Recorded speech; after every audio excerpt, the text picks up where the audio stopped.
team? Thanks for stopping by and watching this Turtleneck Chef episode. Today I'll be making Babushka Banana Bread. You'll be needing some bananas, some dates, an egg, vanilla extract, cinnamon, nutmeg, coconut oil, and some baking soda. If you don't have coconut oil, you can absolutely use butter. And in case you didn't know, use overripe bananas to make it really sweet, really well textured bread. You can tell it's overripe when there's overwhelming amounts of brown. These are actually not too overripe. I'm kind of cutting it short, but due to my scheduling, I had to make it today. So this episode is particularly special because I got the ingredients from a customer at my job. She was asking about the bananas. She was surprised at how cheap they were. She jokingly said, "Oh, I'll just buy them and I'll take what I need and give the rest to you." We chatted for a little bit and she was a really sweet lady. She introduced herself as Elka Shervinsky. And then she called me a babushka. Therefore, Babushka Banana Bread with the bananas that she supplied me. And before continuing to the recipe, she mentioned that her husband is having some health issues and is hospitalized at the moment. So I just want to dedicate this video to her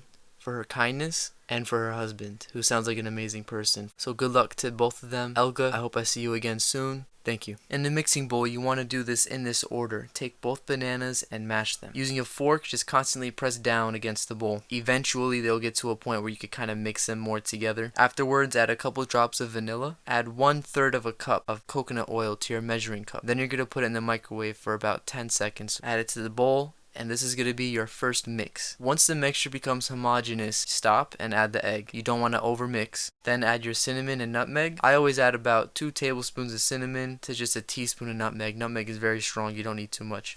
Then you're going to add baking soda. You want to add 1 tablespoon of baking soda. You can mix your mixture your second time. So the dates in this case are very much optional. If you don't like that chewy texture that they have, you could go ahead and avoid it. But I would prefer it because the dates add a special sweetness that really accentuates the other flavors in the bread and creates a great texture. But if you're not a fan, that's okay. You could avoid this step. I'm going to show you how to deep hit them. So you use your fingers and you're going to push the center outward. Once that's done, you essentially would tear it apart and put it in your mixture. After you add your dates, you can mix it up a little bit more. Lastly, I almost forgot to mention, you're going to need 3/4 of a cup of flour. And by the way, when you add your flour, you want to gradually add it. Don't add it all at the same time. So just add a partial amount, mix it, add a little bit more until you're finished with the flour. Do not do it all at the same time. Again, it's very important to make sure you don't overmix.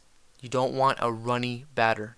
You want it to maintain its denseness and its thickness. Preheat your oven to 350 degrees Fahrenheit and cook this bad boy for about 25 minutes. If you're going to double the servings to make a larger banana bread, you can do that. Maintain your proportions, you'll be perfectly fine. But then when you bake it, make sure you put it in for 55 minutes because you need more time in order to get a full cook through. Again, for this portion, it's going to be 350 degrees, 25 minutes. If you're unsure about whether your banana bread is done or not, you could always use a toothpick to poke it through and pull it out.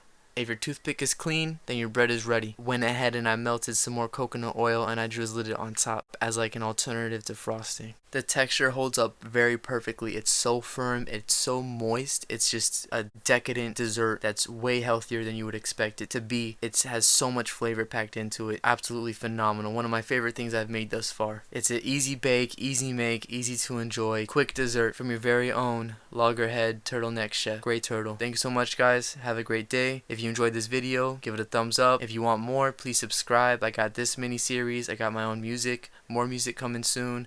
Podcast coming soon. Thank you for your time, guys. Have a great day.